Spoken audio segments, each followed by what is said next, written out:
ఎన్నికల కమిషన్ వాలంటీర్ల వ్యవస్థనైతే ఒక 2 నెలలు రద్దు చేస్తున్నట్లు ప్రకటించడం జరిగింది. ఇలా రద్దు చేస్తున్నట్లు ఎందుకు ప్రకటించింది అంటే మనందరికీ తెలుసు కదా, ఎన్నికల కోడ్ అమల్లో ఉన్నది. అమల్లో ఉండటం వల్ల ప్రజల ఇంటికే డబ్బులు తీసుకుపోయి ఇవ్వడం వల్ల ఎన్నికల కోడ్ ఉల్లంఘన కిందకు వస్తుందని చెప్పేసి టీడీపీకి సంబంధించిన ఒక వ్యక్తి నిమ్మగడ్డ రమేష్ కుమార్ అనే ఒక వ్యక్తి ఆ యొక్క ఈసీకి ఫిర్యాదు చేయడం వల్ల ఏం జరిగిందంటే ఎన్నికల కమిషన్ యొక్క పిటిషన్కి స్పందించి ఒక 2 నెలలు వాలంటీర్ల వ్యవస్థను రద్దు చేస్తున్నట్లయితే పేర్కొనడం జరిగింది. దీనివల్ల అయితే అటు అధికార ప్రతిపక్షాల మధ్య తీవ్రమైన వాగ్వాదం చెలరేగుతుంది. ఎందుకంటే ఈ యొక్క టీడీపీకి సంబంధించిన వ్యక్తుల వల్లే ఈ యొక్క వాలంటీర్లను ఎలక్షన్ కమిషన్ రద్దు చేస్తూ నిర్ణయం తీసుకుంది.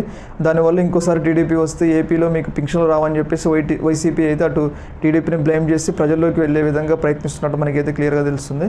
ఏదేమైనా కానీ ఈ యొక్క వాలంటీర్ల వ్యవస్థ రద్దు అనేది ఒక గేమ్ చేంజర్గా ఏపీ రాజకీయాల్లో మారబోతున్నట్టు మనకైతే క్లియర్గా తెలుస్తుంది. ఎందుకంటే ఇప్పటి వరకు ఇంటికి వచ్చి డబ్బులు ఇచ్చిన వాళ్ళు కరెక్ట్ ఎన్నికల సమయంలో